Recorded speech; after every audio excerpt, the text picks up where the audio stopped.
Welcome to the Strong, Single and Human podcast, a real look at single parenting, how to navigate the ups and downs of life with kids on your own while keeping sane. We cover all manner of subjects from domestic violence, dealing with childhood trauma, through to fussy eaters and how to help your kids become resilient. I'm your host, Claire Martin. Welcome.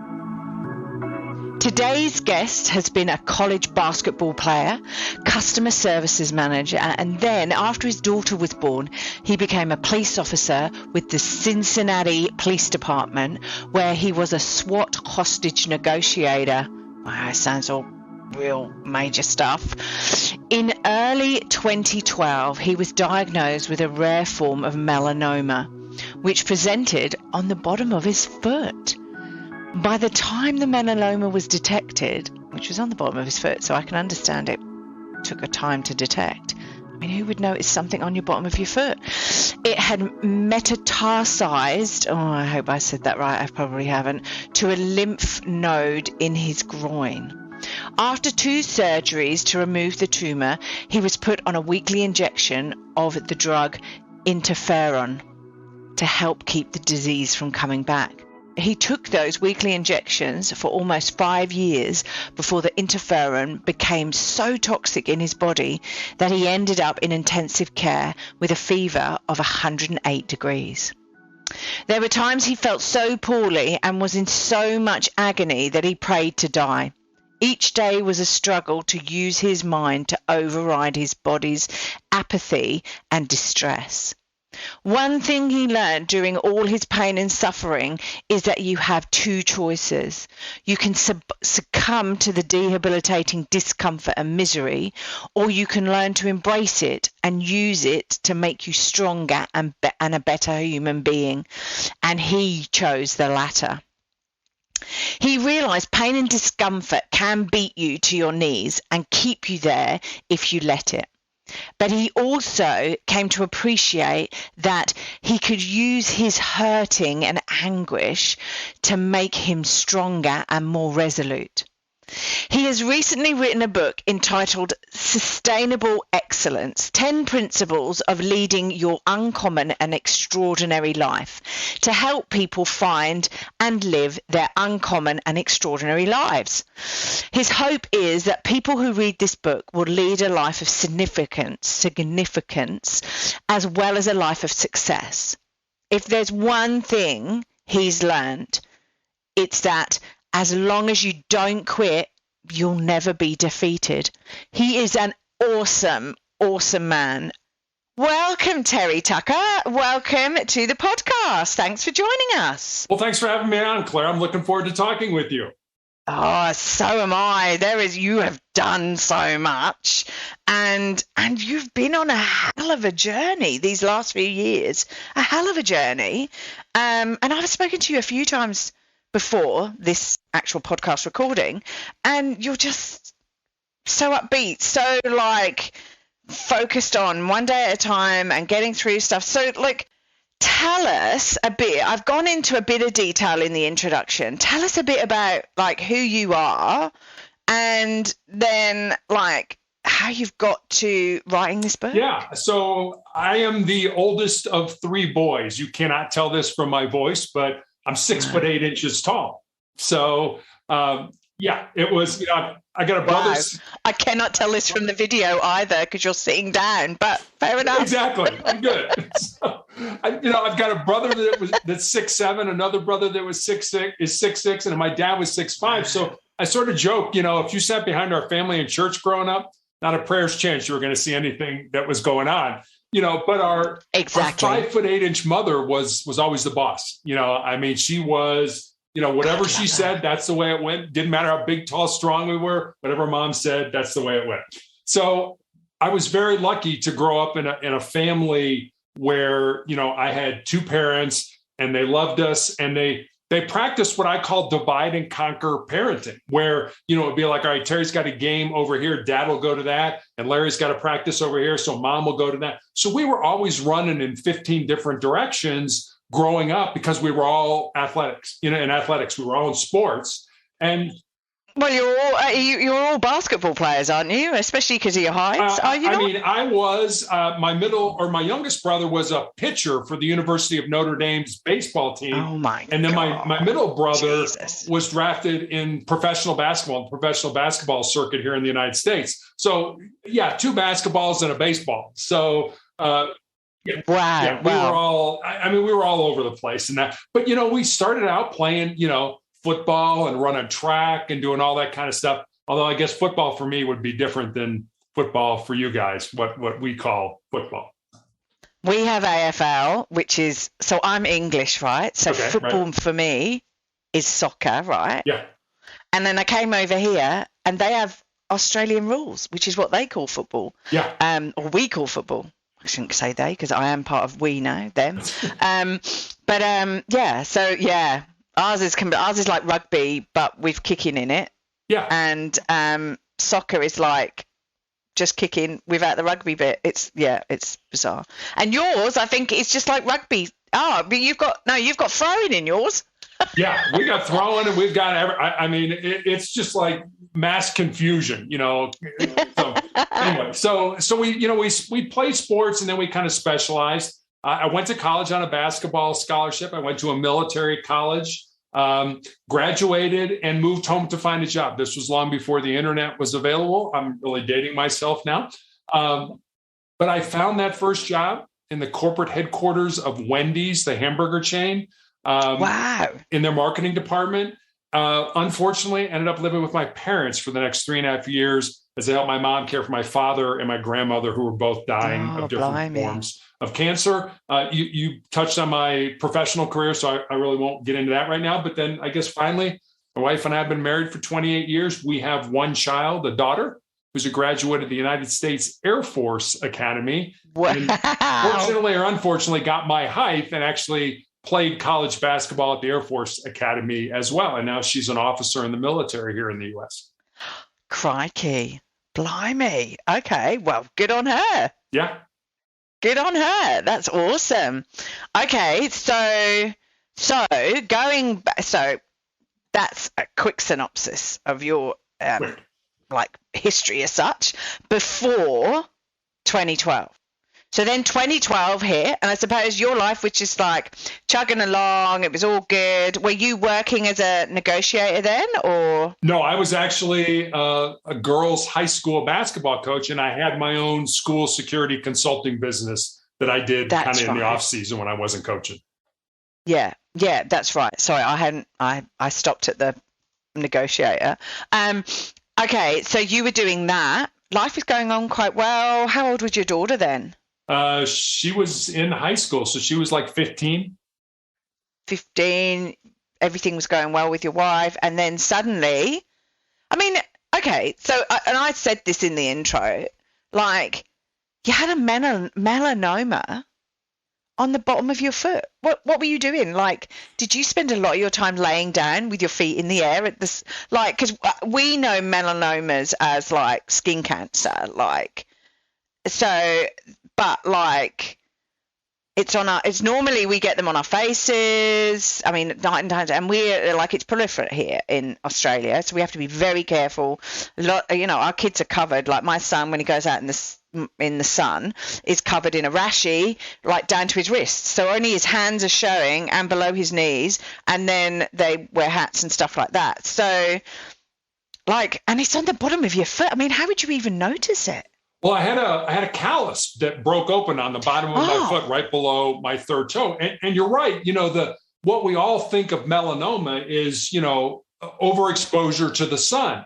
But and that's what I thought. And then I get this very rare form of melanoma that appears on the bottom of your feet or the palms of your hands. And then there's even a rarer form of melanoma that appears in your mucous membrane. So you can get melanoma in your nose or your mouth or something like that, but it's still melanoma. And the funny thing is, people always ask me, especially here in the United States, we're good about, who do you blame? You got to blame somebody. We got to blame people. And I'm like, what do you mean? Who do I blame? How can you do that? Yeah. You got melanoma. I had a couple summers ago, all 88 genes that doctors either know or suspect cause all different forms of cancer. And I have no mutations in any of my genes, which begs the question, why did I get this? And nobody's been able to tell me. And I don't spend a lot of time thinking about it or worrying about it. I got it. It is what it is. Yeah, with it, and this is the thing. Like, I think earlier we were talking about the fact that I had a regular heartbeat, and nobody can tell me why I got a regular heartbeat, and it was like 50%. Like, so every other heartbeat was irregular, right?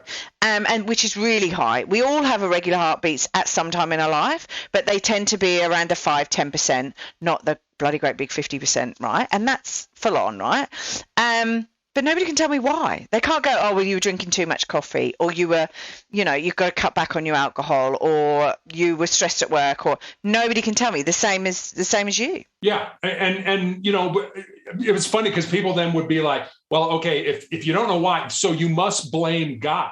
And I'm like, what? I'm like, no. I sort of joke. I'm like, I don't think God got up on a Tuesday morning, checked his to-do list and said, Terry Tucker, cancer today. Tick. I don't think that at all. But, people, we have to blame somebody for the bad things that happen in our life. Sometimes bad things just happen. And it's all how you deal or process those bad things. So, yeah, that started my 10-year odyssey through cancer. Oh, my God, dude. Like, yeah. And at some point, so you had surgeries to remove the tumor. I had surgery to remove the tumor on the bottom of my foot, all the lymph nodes in my groin, and then I had a skin graft to close the wound on the bottom of my foot. Oh, wow. So they really had to dig in there and they were down to the tendon. It was, yeah. Jesus Christ. Okay, great. So, but then it all came out and everything was fine. And they went, oh, look, you were given the all clear. Were you given the all clear? No, because one of the lymph nodes in my groin tested positive for a microscopic amount of cancer. So that was and so my doctor put me on a weekly injection of a drug called Interferon to help keep the disease from coming back. And the side effects of the Interferon were that I had severe flu-like symptoms for 2 to 3 days every week after each injection. And I took those weekly injections for almost 5 years. So imagine having the flu every week for almost 5 years. And that wasn't a cure. That was just we're trying to buy you more time. That's all that was. Oh, my God. Jesus. And then it got toxic, didn't it? This drug, then your body went, enough of this drug. We can't do this drug anymore. And then you started to your body then started to break down as such, high fever. And tell us what happened there. Yeah. So I went through, we have all had the flu. So, you had the fever, you had the nausea, you had the vomiting, you had the shakes, the chills, all that kind of stuff. So that was every week. And then you're right, 2017, 5 years into this, I end up in the intensive care unit with a fever of 108 degrees, which usually is not compatible with being alive due to the toxicity of the interferon. So I had to stop the drug. I could not take it anymore. And literally the cancer came back in the exact same spot on my foot within a couple months of me stopping the interferon. And then in 2018, I had to have my left foot amputated because of the cancer. Wow. So that was 2018. 2019, it works its way up my leg into my shin, requiring 2 more surgeries. And then 2020, an undiagnosed tumor kind of in my ankle area grew large enough that it broke my tibia, my shin bone. And my only recourse right in the middle of the pandemic was to have my left leg amputated above the knee. And that was a lot of fun because that was literally, my doctor had to get special permission to do the surgery. I could have of course. Nobody with me. My wife just literally dropped me off at the hospital and I was the only surgery that day. So that was certainly an interesting time in my life. And I also horrendous. I love how you put it as, that was fun, and that's it's horrendous. You're on your own, you're on your own in hospital, and I know what that's like because when I went in, my parents, God love them, flew all the way from the UK to be with me because I'm on my own over here to then look after my son while I went into hospital for a day or overnight. Although it's not as though I don't have people here, but they're my parents at the end of the day. So, but they dropped me off at the hospital like you. Admittedly, there was no COVID when I had my operation, but they had to look after my son. So they dropped me at the hospital, then they're at home, trying to deal with normality with my son. While I'm in hospital on my own, and God love them, like they have to ask it, but I was being asked every 5 minutes, so can you explain to us about your situation? I'm like, I don't want to tell anyone. Anyway, surely read my chart, because it was starting to impact me having to keep going. And I'm sorry I'm making you do this, but like it was impacting me. Like every time I told my story, it would like elevate the seriousness of what was about to happen. And I'm very much about avoidance, right? So I'm very much about, she'll be okay. It will be fine. Don't if I keep having to tell people, I'm going to keep thinking about it, which will make me worried, escalate anxiety, blah, blah, blah, and all of this stuff. And so, so I just wanted to go, right, I'm compartmentalized this. Thank you very much. Just go ahead and do what you need to do. And I don't know about the hospitals in the States, and I don't know about your mentality, but that was my mentality.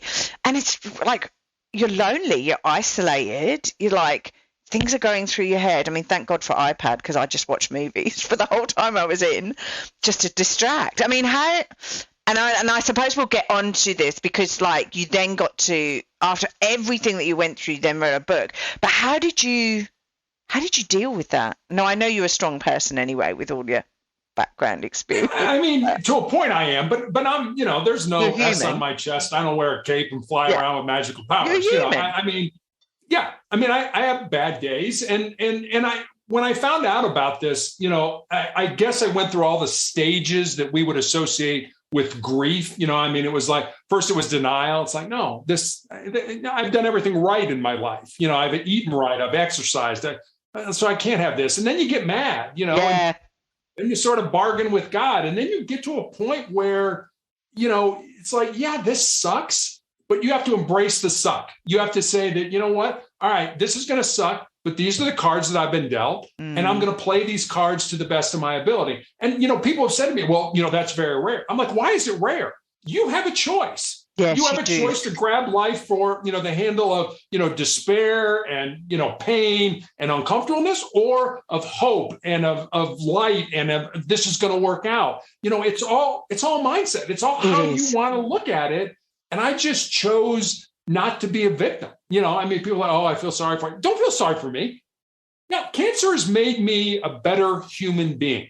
And cancer, I've also learned that pain can be one of life's greatest teachers. So, there's been a lot of bad things, but I've learned a lot of good things from this. Yeah. Wow. Okay. So that's a good segue. So what have you learned from this journey? Because it interests me. Like 1 in 3 people, I think, is a statistic, but I'm not sure. 1 in 3 people will get cancer, right? I think is a statistic, or unless it's divorced, I don't know. But anyway, there's a number. I think it's 1 in 3 that will get cancer. But so we're all or are touched by it, right? I think is the other thing, right? Okay, so cancer is touching 1 in 3 people at any point in time.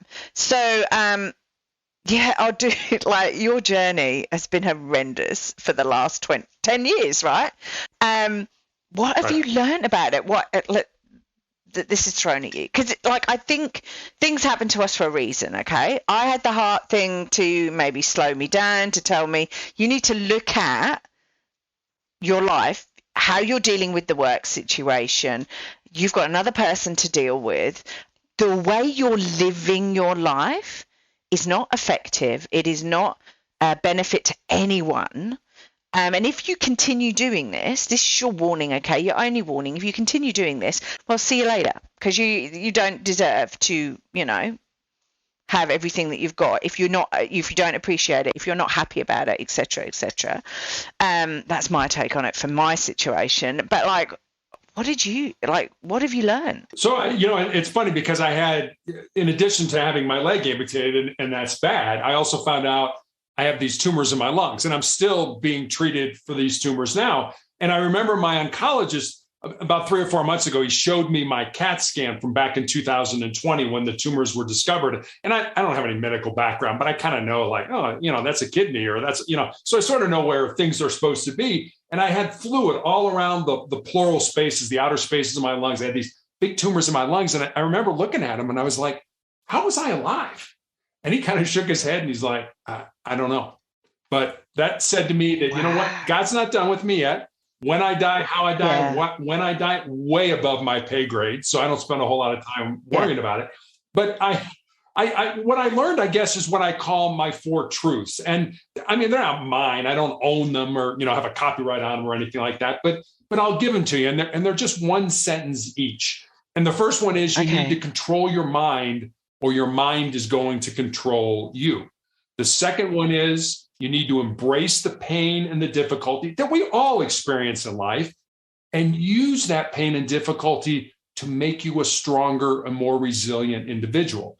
The third one is kind of what I call a legacy truth. It's, I think it's important for all of us, regardless of what stage of life we're in, to sort of think about the end game. What are people going to say about us at our funeral? What do we want people to say about us at our funeral? So the third one is this: what you leave behind is what you weave in the hearts of other people.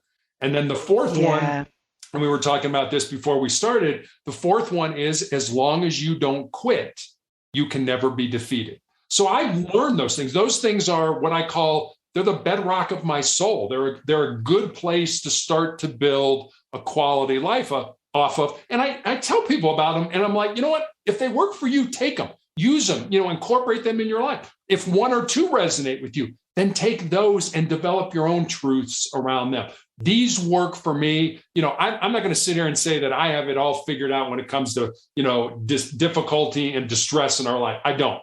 I'm still learning. But I think that's the important thing. We always got to keep learning in life.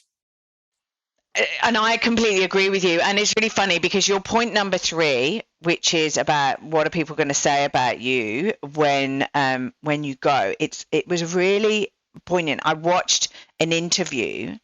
I listened to I'm nobody can see me do this, but I'm going to say I'm just looking at my books that I have on my system that I've got here. What is it called? It is called.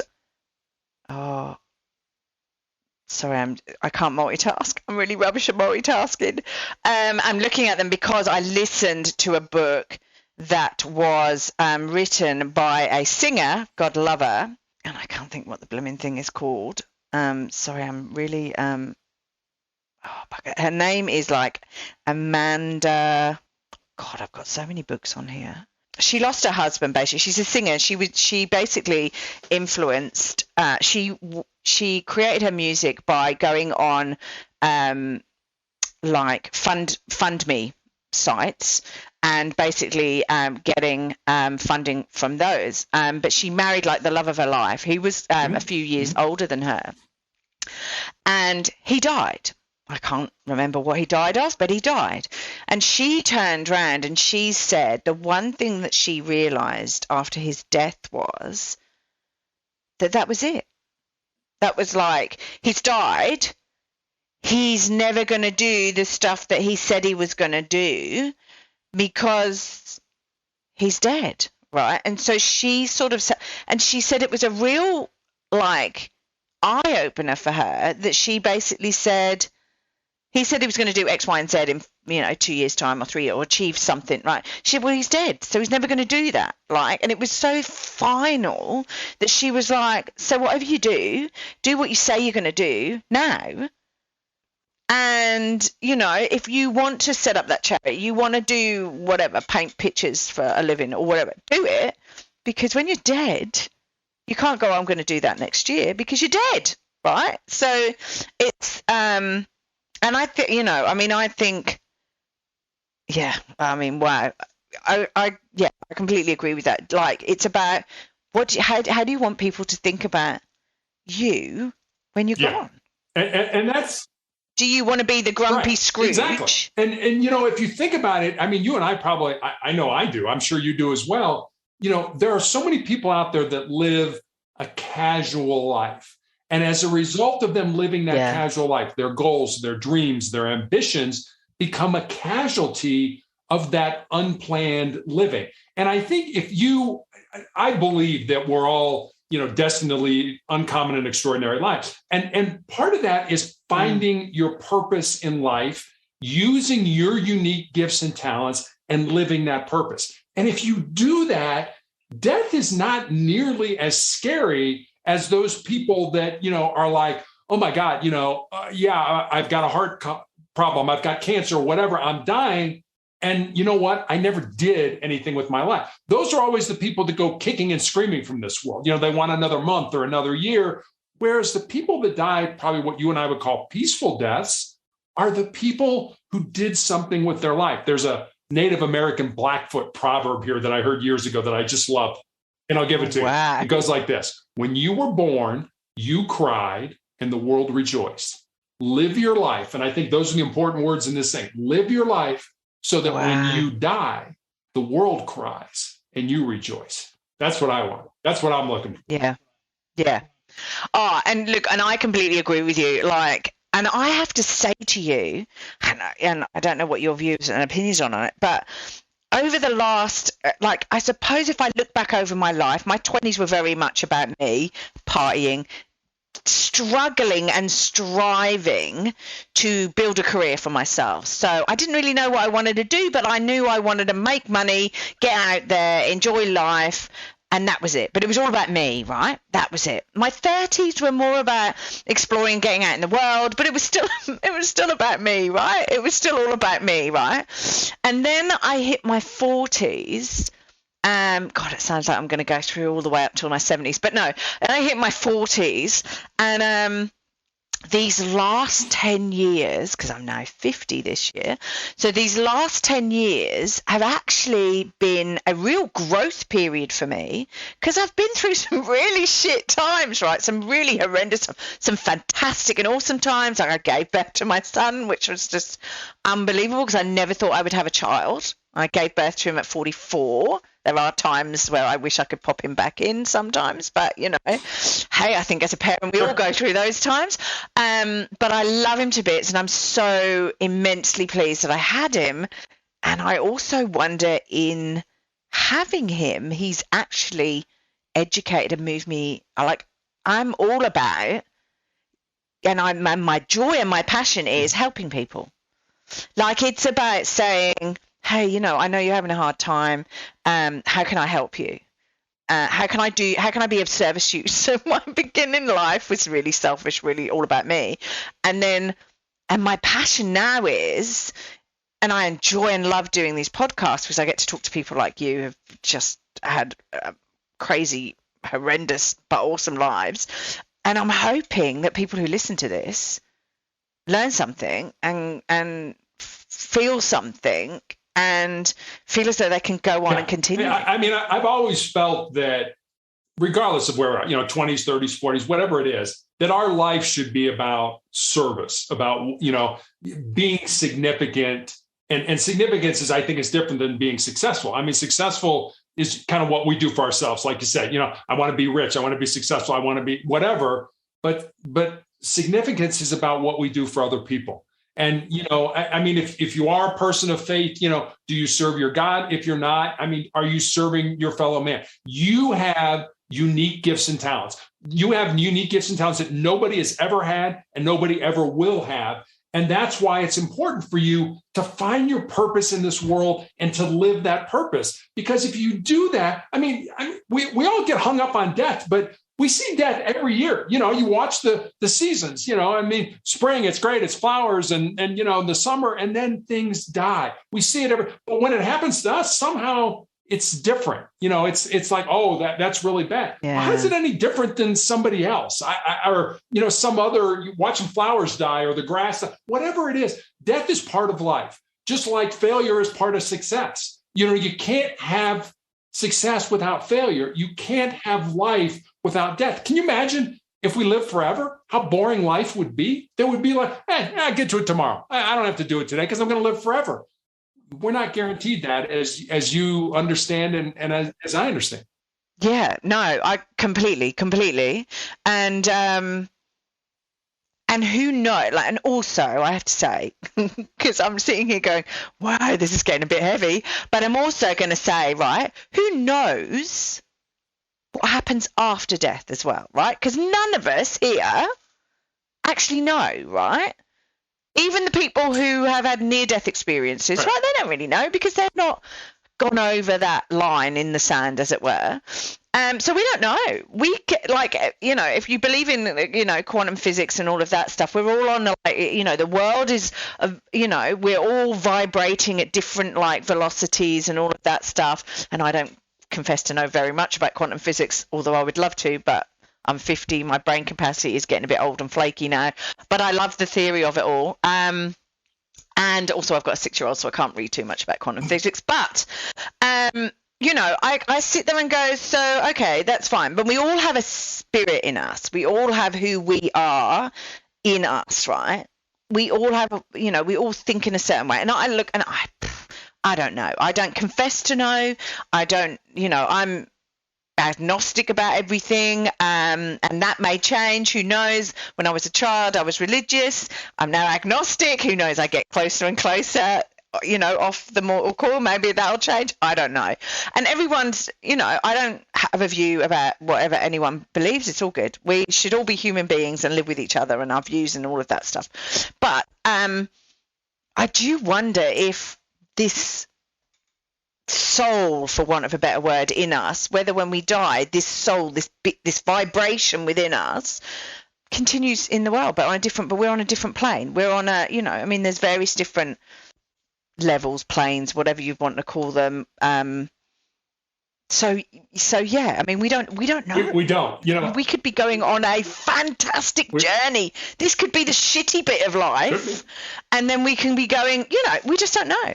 And yet we hang on to this bit so desperately, and this bit is just the little birthy bit. This is just like, you know, this is like we're toddlers at this stage, and then, you know, we go on to something that's we don't know. So, you know, I had a nurse ask me recently what it was like to have my foot amputated and to have my leg amputated.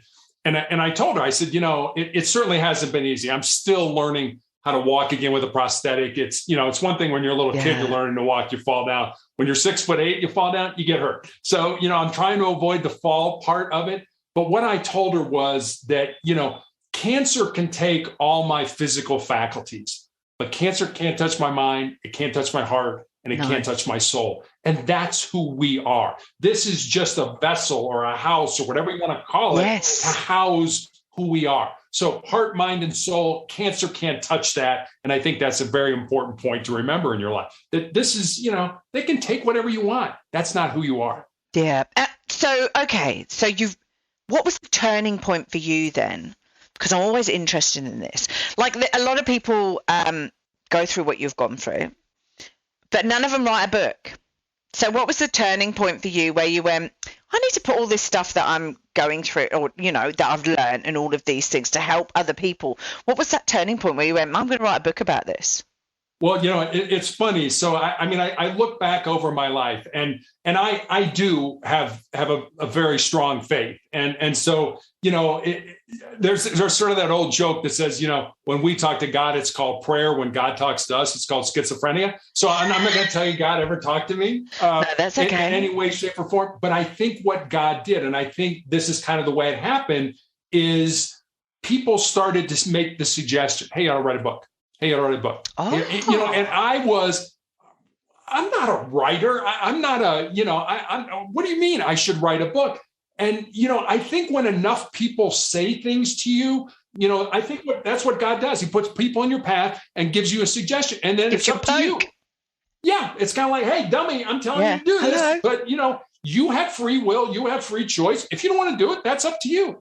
And so enough people started to make that suggestion that I literally, between the time that I had my leg amputated in April of 2020 and the time I started chemotherapy for the tumors in my lungs in June of 2020, I wrote the book. While I was healing from my leg amputation, I sat down at the computer every day. I already had the 10 principles because a young man had reached out to me in college. And he said, what do you think are the most important things that I should learn to not just be successful in my job or in business, but to be successful in life? And I didn't want to give him the, get up early, work hard, help others. Not that those aren't important. They are.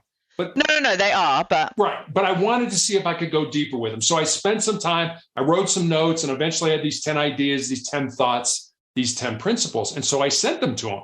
And then I kind of stepped back and I was like, well, I got a life story that fits underneath this principle, or I know somebody whose life emulates this principle. So literally during that 3-month period, I sat down at the computer every day and I built stories underneath each of the principles. And they're real stories about real people, about real things that happen. And that's how sustainable excellence came to be born. Well, like I said to you, I'm agnostic. I don't know if that means I haven't made a decision yet or what. I don't know. But I definitely agree with you in the fact that life throws these things at you. Like it's very bizarre how, the story I give is the fact that I couldn't get enough points to come to Australia. And I thought, well, that's it then. I'm not coming to live here. But the world obviously had plans for me to come and live in Australia, right? I got to the point where, somebody said, oh, get work sponsored, do X, Y, and Z. And it was so easy, right? I got a job, somebody work sponsored me. So it was almost like the world was going, no, you need to still pursue this. And then even when I got here, I was like, oh, I'm so over this country, right? This is not, and the world was like, no, give them a chance, right? And I turned around and I said to my then partner, I said, if my life hasn't changed by the time I go home, so I came to Australia in the February and I had a return ticket for the September. And I said, if my life hasn't changed by the time I go home, then I'm going to stay there because I'm not happy here. And I'm really sorry, but we've given it a try and stuff like that, but I'm not happy. And within that period of time, I got a new job. We got a new place to live. There was all these things that happened that basically, the world was saying, no, you need to stay here, right? This is where you're supposed to stay, okay? So yeah, and and well, obviously I'm supposed to stay here. I've had my son, so who knows what the next chapter will be for me. But I just believe that we get moved and directed, and this podcast, I sort of was a bit like hummy and Hari about it and going, nobody will listen to it. This is not right. But there was something in me that said, no, you've got to do this. And it's very bizarre that you say about the book and people prodding you, you should write a book about this. That's wow. That's just unbelievable. So, okay. So there are 10 principles. I don't want you to go through all of them because the people need to buy the book and bloody read it, right? But yes, ma'am. There's no point in giving it all away, right? But exactly. And you've got so that you have your 4 underlying sentences that you gave us earlier, okay? But then are your 10 principles different from those underlying? Oh, cool. That's all right then. Just checking. We didn't want to repeat anything. So can you give us a few of, a couple of the 10 principles that we need to go through and for our awesome life, our uncommon and extraordinary life? Sure. So it's fun for me as an author because whenever somebody reads the book, so each chapter is a principle, and so and they're not in any order. Number 1 is not any more important than number 7 or anything like that. So, but it's always fun for me as an author when somebody reads the book and reaches out and they'll say, there's always one principle. It's number 5 was the one I really gravitated to, or number 3 was the one that resonated with me and stuff like that. And I wrote all 10 of them, but there's one that resonates with me, and it's this: most people think with their fears and their insecurities instead of using their minds. And I know I've done that. I've done that in my life. And that's why it resonates with me. And, how many times have we wanted to do something where we're like, ooh, wait a minute, maybe I'm not smart enough, or maybe I'm not, I don't understand this enough. Or, we all do that, and that's thinking with our fears and our insecurities instead of saying, and we don't know that they're going to happen. You know what? That would be a good thing for me to do. Writing a book would probably be a good thing for everybody to do. I remember reading an article recently that said, at least in the United States, 84% of people in the United States feel that either their life or their imagination, whether it's a fiction or a nonfiction book, would would make a good book, but less than 1% of the people ever spend the time to write that book. So, I mean, think about that. 84% of the people think they've got a book in them. Less than 1% of the people ever get around to writing. So that's, that's one, thinking with your fears and insecurities. There's a chapter in there when I was a hostage negotiator with the police department about the importance of listening. And everybody's like, oh, of course, listening, very important. But it's the importance of listening to understand as opposed to listening to respond. And we're all guilty of this too. It's like, hurry up, Claire, say what you're going to say because I want to get my 2 cents in. That's listening to respond as opposed to, oh, Claire, you said that. Help me understand why, I may agree with you, I may not agree with you. But if I want to understand where you're coming from, that's listening to understand. And if we would do more of that as a country, as a society, as a world, we'd be a whole lot better off than just screaming at each other and stuff like that. So that's one. And then there's another one that I like that's you are the person you're looking to become. So even, you talked about where you were in your 20s and your 30s. Okay, let's unpack that one. That's like full on, I understand the listening one. I definitely understand the listening one because God love an old boss of mine. He was the bane of my life, always returning reports to get amended and shit like that. Used to drive me mentally insane. But the one thing he said to me as an impressionable, passionate, driven like 20-year-old, he said, always be the last person to speak in a meeting because you need to listen to what everyone else is having to say, or at least actively listen, because your opinion is fine, but that's your opinion and it may not be the collective. And you need to understand what the collective's opinion is and understand why they think that. Exactly what you, so it's all about that listening and also, and I know now, it's a human being, like other people are human beings. It's all about them, their passions, and it doesn't stop when you get older as an adult, right? It's all about you as such, But think about it. Yeah. I mean, how many meetings have you been in where this happened? Okay, there's a problem. The boss comes in, boss sits down, the boss says, okay, here's the problem, identify the problem, and here's what I think we should do about it, blah, blah, blah, blah, blah, blah, blah, blah, blah. Now, I'd like your all opinion. Let's go around the table and hear. Now, is anybody going to say anything different than what the boss said?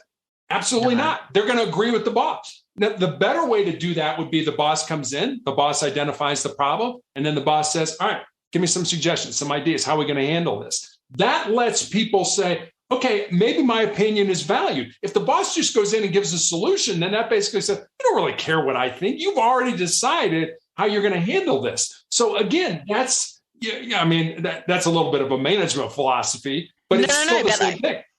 And I manage programs of works, multi-million-dollar programs of works. And it's exactly like maybe when I was 20, I wouldn't have done that. I'd have gone in and said, right, this is what we're going to do. But nowadays I go in and I go, right, well, we could do nothing.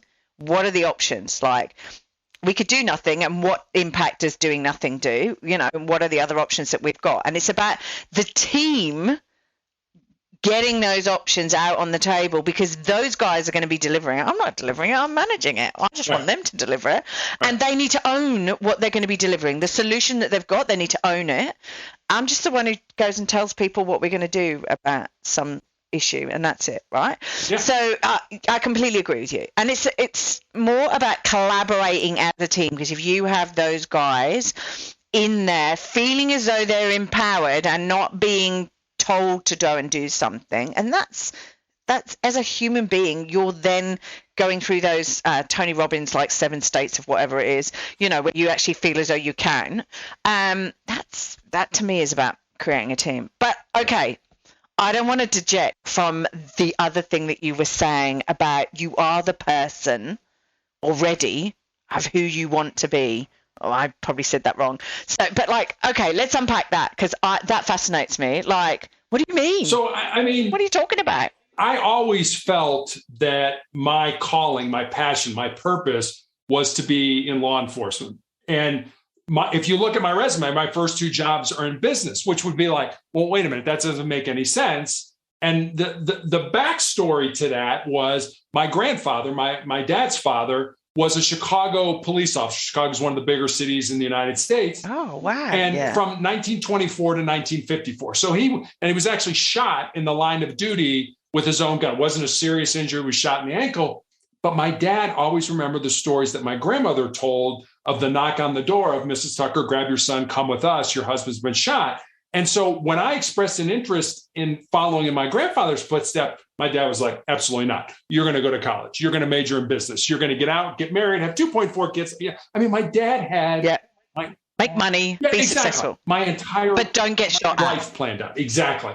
And what I always felt I was a cop. I always felt like, I was a policeman. And but I went down this road because my dad was sick when I got out of college and I had a choice. Well, Dad, sorry, I'm going to go blaze my own trail. I know you're sick. Too bad. I'm going to do my thing. Or out of love and respect for you, I will do what you want me to do. And that's what I did. And, I sort of joke, I did what every good son did. I waited till my father passed away and then I followed my own dreams. So, Oh, that's funny. But the thing is, he was only thinking of you as well. Because as a child, he was being mean. He wanted what was best for me. Absolutely. Yeah. Well, and also as a child, right, I would have imagined to be told your dad's been shot and like the trauma or the concern and trauma of that. He didn't really want to be told that you'd been shot or that your brothers had been shot or whatever. So, that's fair enough. It was. He's trying to save you as a human being and also, I suppose, not deal with that trauma himself. Okay, but then you just went into the police force anyway. Well, after he died, I was a 37-year-old rookie cop, which by most accounts is pretty old. That's very old. To be getting into that line of work. But it was my passion. So, I guess that's sort of an example of, I always felt I was a cop. Even when I was in business, I always felt I was a cop. So you are the person that you're looking to become. I wanted to do that. It was just, and so many people like, well, if I don't get it right now, we're an instant gratification society. We want it and we want it now. And we're not willing to wait for it. We're not willing to hang back. We're not willing to keep our dreams alive. And I was keeping that dream alive. That's what I wanted. And I knew someday I was going to get there. Didn't know how, didn't know when, but I knew I was going to get there. So you are the person you're looking to become. Okay. So, but with the police force and everything like that, right? Did you then go, right, Dad's passed away, which is unfortunate, and now I'm going in the police? Or was there something that happened to you that you sort of went, right, now I can do this? Well, it was funny because or was that always your plan? My wife and I had gotten married, and my wife and I had married me when I was a, suit and tie, 8 to 5, Monday through Friday hospital administrator. And I remember we were living in California at the time, and a circular, an advertisement came in the mail, and I always threw these away. I never looked at them. This was for Santa Barbara City College. And I'll look at it, over lunch one day, and I look, and there's a class that you can take. And if you complete the class, you can apply to be a reserve police officer with any agency within the state of California. And I remember saying to my wife one night at dinner, can you imagine broaching that subject? Hey, hon, this is what I do. This is what I want to do. Will you support me in that? And she was like, yeah, try it. Go ahead. God love her. So I did it. I took the class. I got on with the Santa Barbara Police Department. I would work all week at my regular job. And then Friday night, I would come home after work, put on my uniform, go to roll call, and work all night as a police officer and come home Saturday morning exhausted. But my wife would say, you would have this big grin on your face. And I knew that was what you were supposed to do. And so, that's, I sort of was able to, put my toe in the water to see if I liked it. And I loved it. And I knew I would love it. Yeah. And then when we moved back to Ohio, I said, look, I want to do this full time. I want to do that. I want to be an undercover narcotics investigator. I want to be a SWAT team negotiator. I want to drink very deeply from that cup. Wow. See, I dabbled in it when I was 20. I did similar to you. did volunteer police work in the UK, and I dabbled in it because I wanted, rightly or wrongly, please don't judge me. I wanted to go into the murder squad. So I'm fascinated. But this is maybe where my calling is, right? Because it was right back then.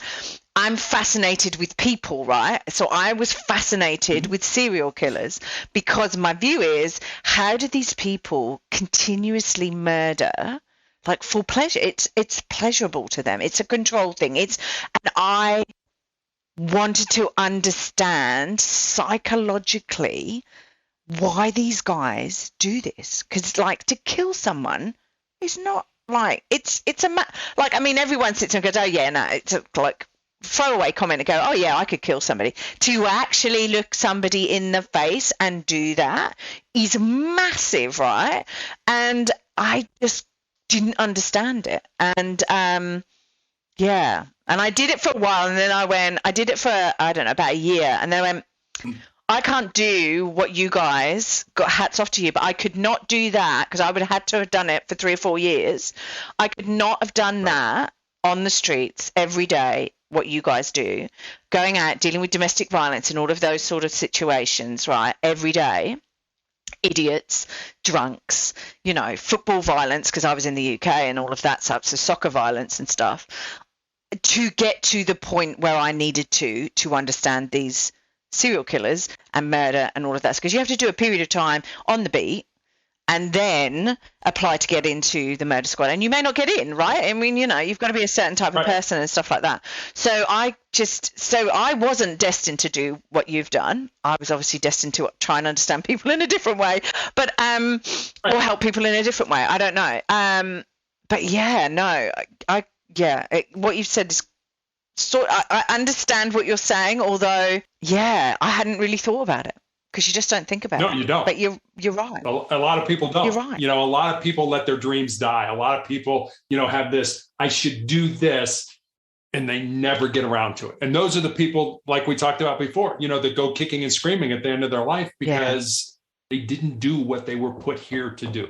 Yeah, they almost live their life in a laid back, calm, fearful fashion.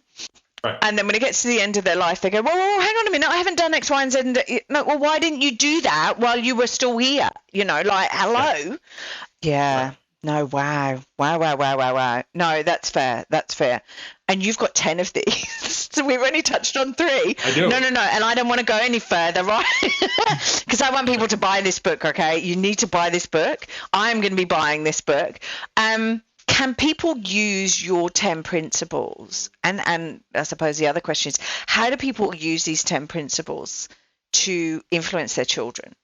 Can they do that? Is it really by living these principles?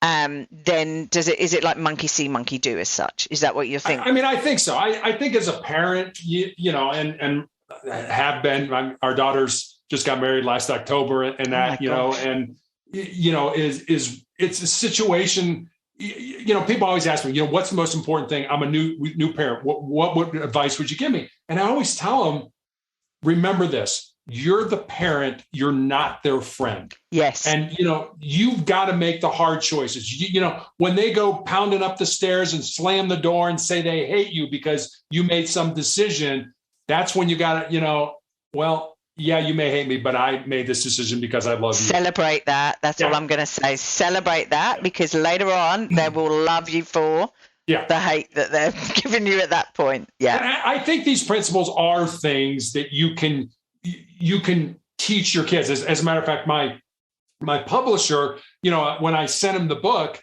he read it initially before he agreed to publish it. And he's like, you know what? He's got like 8 kids. And they're all, young and stuff like that. He's like, every one of my kids is reading your book. And I'm like, thanks. You know, he said, every kid can benefit from what you are saying here. And so I'm like, yeah, I guess the answer to your question is yes. I think any child, I mean, age appropriate, obviously. But yes, I think as a parent, you can use that to make your life better. And you can also use it to make your child's life better. Yeah. No, I completely agree. Look, if people are interested in getting the book, because, you know, we would love them to.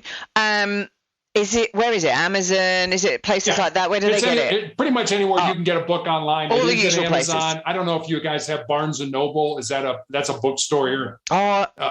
As long as it's online, you can get it online. It's Booktopia and all of those sort of things. I mean, it's available in an ebook form if you like to read that way. It's also available in paperback and hardback.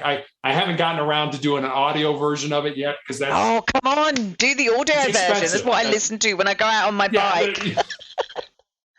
That's how I get half a dozen books done and podcasts and stuff like that, because like I'll be out on my bike for an hour or whatever, which is what I'm going to do this morning, and I'll listen to a podcast. I won't listen to music or anything like that. I might have to listen to music when I'm running, because running's a bit harder. Cool. So what about if people want to get in contact with you? Because let's face it, I mean, like, you're a fascinating dude, and people might have a few more questions, or people might be going through a similar sort of thing to what you are, and maybe they want to reach out and just go, hey, I'm finding it really hard or whatever, and just asking about support mentally or whatever. How do they get in contact with you? Do you have a website? Do you have like somewhere that I do. I have a blog every day. I put up a thought for the day, and with that thought comes a question, maybe how you could apply that thought to your life.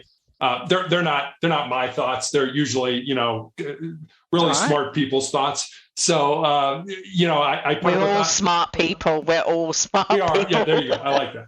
I mean, on Mondays, I put up the Monday morning motivational message, which is usually a video or a story, but it's motivationalcheck.com. And you can leave me a message there. Please. Wow. Okay. If you would like to reach out, if you're going through a tough time, I don't have all the answers, but I can tell you what I think and, hopefully help people. And that's really, like you, that's kind of what I'm about, making a difference in people's lives. Yeah. It's like a problem shared is a problem halved, isn't it? And all of those sort of things. And like, we don't all have the answers, but, we might know somebody who does, or we're just there to support you as such. Well, it's funny. I one of the best books, and I'll recommend this to you and to your audience, is a book called Legacy.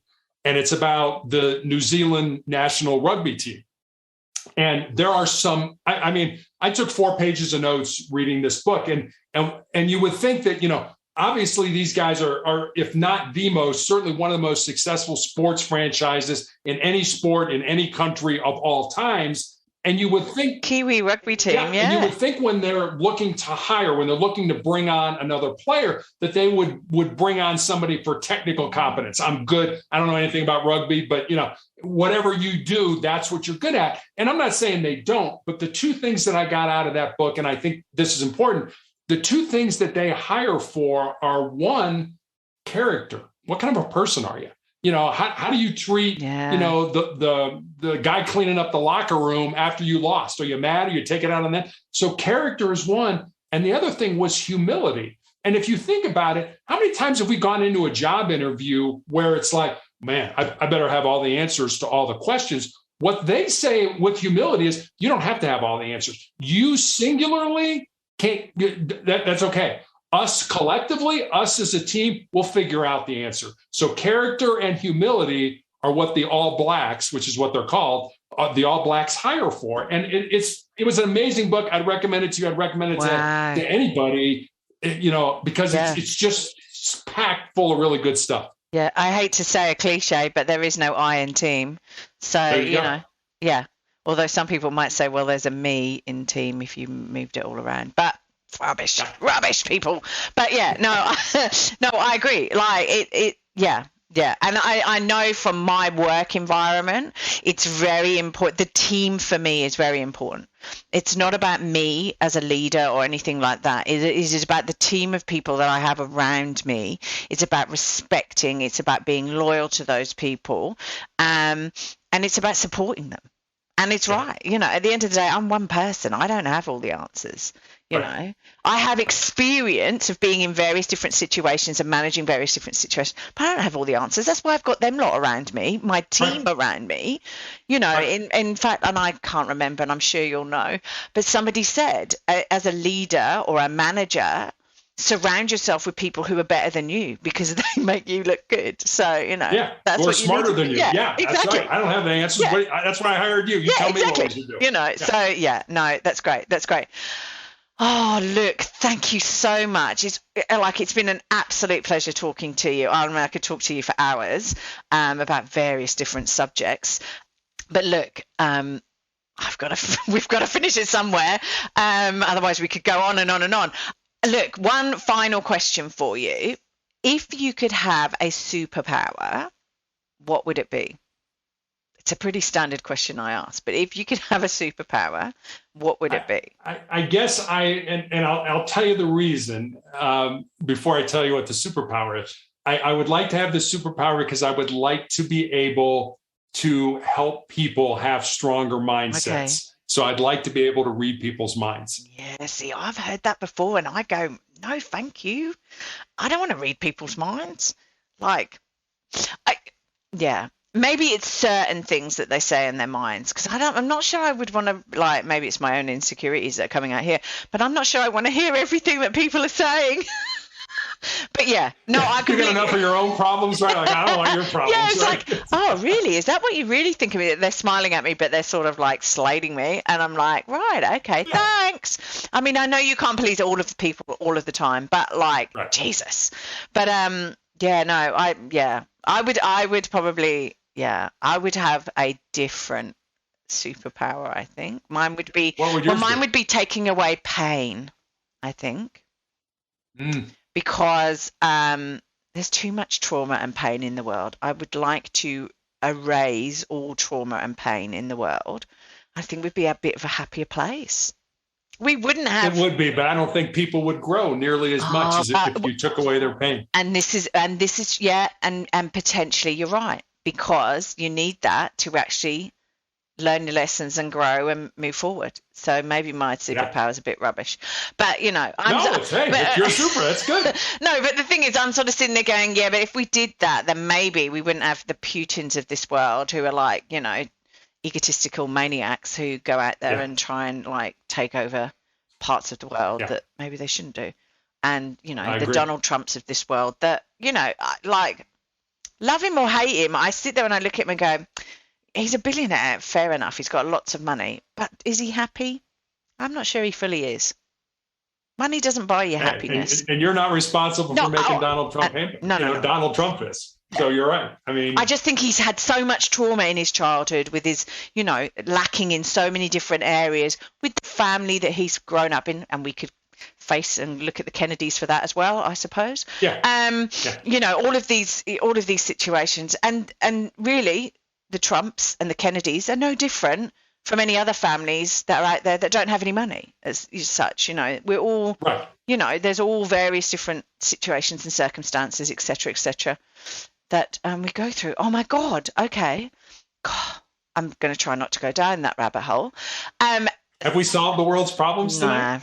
Nah, but we've hopefully we'll help a few with your 10 principles and, look, it's all about education. I think people need to continue to learn, educate themselves, face their fears. I think if I'd have listened to my fears, I wouldn't have started this. I'm on episode 46 now. So I've nearly been doing this a year. I don't know who I've helped, but I don't really care. As long as I've helped one person, it doesn't matter. Exactly. When I started, I started back, I don't know, maybe a year and a half ago on podcasts, and somebody said, would you be on my podcast? And I was like, what's a podcast? I had no idea. I did. I'm like, I don't know what that means. And I was so nervous. I had notes all around the camera, and so you'd ask me a question and I'd be like, let me read my notes. Yeah, I was terrible, but I've probably done over 400 podcasts now all around the world. And it's, I don't know who I've touched, but some people I do know. I mean, some people have reached out to me and said, you made a difference in my life. So that's what it's about. Which is awesome, which is what it's about. And my first podcast, I was sweaty palms and I was so nervous. Yeah. And the poor guy I interviewed, I was so like, and now it's just a conversation. It's like I'm sitting across the coffee table with you, although you're in the States. And, we're just having a conversation. I'm drinking a coffee and it's all good. It's great. It's perfect. I know. It's brilliant. Right. Okay. I am going to let you go because it's evening time where you are. It's daytime where I am. So I've still got the full day. You're Thursday night. I'm Friday. So, there's nothing like that in the world. Thank you so, so, so much for coming on the podcast. It's a pleasure talking to you. Hopefully we can get you back. Maybe we'll get you back, get some feedback and I would love to. And keep doing what you're doing. I think it's awesome. Keep doing. You too.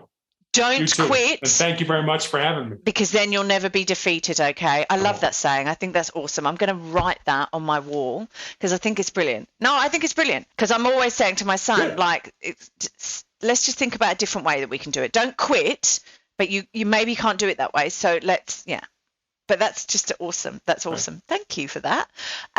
Cool.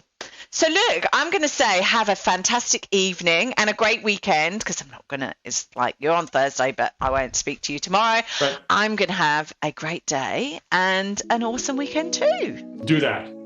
It's been a pleasure. Thank you very much for having me on. Thanks, Terry. It's been awesome. Cheers. See you later. All right. Take care. Thanks for listening. If you've enjoyed this podcast and you would like to hear more, please hit subscribe wherever you like to hear podcasts. If you would like to support us further, share this episode with your friends and family.